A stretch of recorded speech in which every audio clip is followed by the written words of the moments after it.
you've been burned by people you never saw coming. The friend who seemed supportive until you succeeded at something, and their whole demeanor shifted. The partner who said all the right things but left you feeling worse about yourself after every conversation.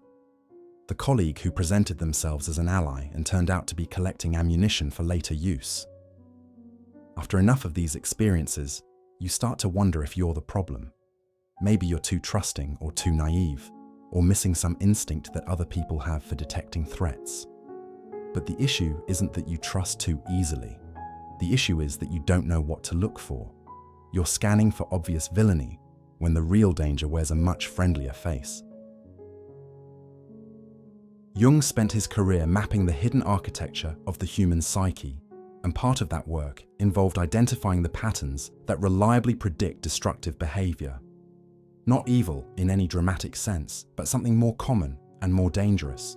People who haven't done their inner work and therefore leak their unresolved damage onto everyone around them. These aren't bad people in any conscious way. They often believe they're good, helpful, even virtuous. That's what makes them so difficult to identify and so devastating to trust. They don't know what they're carrying in their shadow, which means they can't warn you about it. You find out the hard way, usually after significant damage has been done. The first type is the perpetual victim. This person experiences themselves as constantly under attack by circumstances and other people. Nothing is ever their fault, because the world is systematically unfair to them specifically. At first, their stories generate sympathy. They seem wounded and in need of support. But over time, you notice a pattern. They never learn from their experiences. They never take ownership of any outcome. Every relationship they've had ended because the other person was toxic. Every job they've lost was due to a terrible boss. Jung would recognize this as a complete failure to integrate the shadow. This person has externalized all responsibility for their life and cannot tolerate any suggestion that they might be participating in their own problems. Get close to them, and eventually you'll become another villain in their story, another person who wronged them for no reason. The setup is already in place before you even do anything. The second type is the helper who needs you to need them. They present as generous and selfless, always available to assist, always putting others first.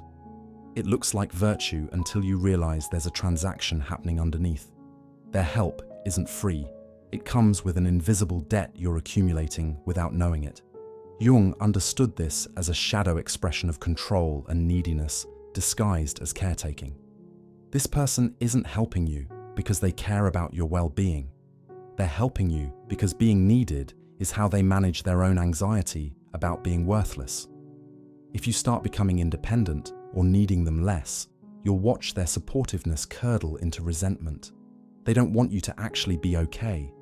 They want you to be okay enough to function, but dependent enough to keep requiring them. Your growth threatens their identity. The third type is the person who can't tolerate your success. They'll never frame it this way, and they probably don't experience it consciously. They might even celebrate your wins with seemingly genuine enthusiasm. But watch what happens next. A subtle comment that diminishes the achievement. A pivot to their own problems that redirects attention away from your moment. Suddenly remembering criticism of whatever you're being praised for. Jung saw envy as one of the shadow's most corrosive expressions because it wears so many disguises. The envious person experiences your success as their failure. Your gain feels like their loss, even when the two have no actual connection. They can't help trying to restore balance by bringing you back down to where their comfort requires you to be. This isn't malice in any conscious sense. It's unintegrated shadow material that sees your light as an accusation. The fourth type is the charmer who has no consistent self. They're magnetic in initial interactions, seeming to understand you perfectly, reflecting back exactly what you want to see. This is because they're mirroring rather than relating. They have an overdeveloped persona and an underdeveloped core. Jung would see them as identified entirely with their mask, having lost contact with whatever authentic self might exist underneath. The problem is that a mirror can't actually connect with you. It can only show you yourself. When the initial enchantment fades and you start wanting to know who they actually are, you'll find there's nothing there but more performance. Worse, their sense of self is so fragile that any challenge to the image they're projecting will be experienced as an existential threat. The same person who seemed so warm and understanding will turn cold or hostile the moment you see through the act. The fifth type is the one who confuses intensity with intimacy. They want to skip past the gradual building of trust and jump straight to deep connection. They share too much too fast and expect you to do the same. They treat the relationship as more established than it actually is, using language and making claims that would be appropriate after years of knowing someone, not weeks. Jung would recognize this as boundary failure stemming from an unconscious need to merge with others rather than relate to them as separate beings. This person doesn't actually see you. They see a role you can play in their psychological drama. The intensity feels flattering at first, like you must be special to inspire such quick devotion. But anyone who bonds this fast can unbond just as quickly. The same lack of boundaries that rush towards you will rush toward the next person who triggers the pattern. You're not special to them. You're just the current screen for their projection. The sixth type is the person who needs an enemy. Their psychology is organized around opposition. They're always fighting against something, always identifying villains and injustices, always recruiting others into their battles. Their sense of meaning comes from conflict rather than creation. Jung saw this pattern as a failure to integrate the shadow through projection onto external targets. This person needs bad guys to exist so they can feel like a good guy by comparison.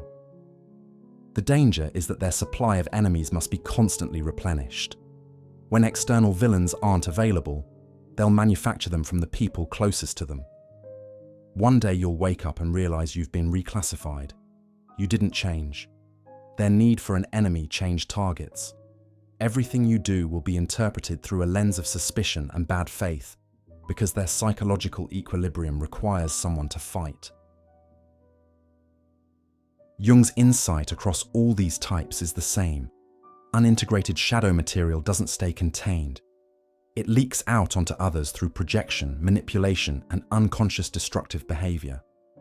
The person doing the damage often has no idea what they're doing because the whole mechanism operates beneath conscious awareness. This is why you can't save them and shouldn't try.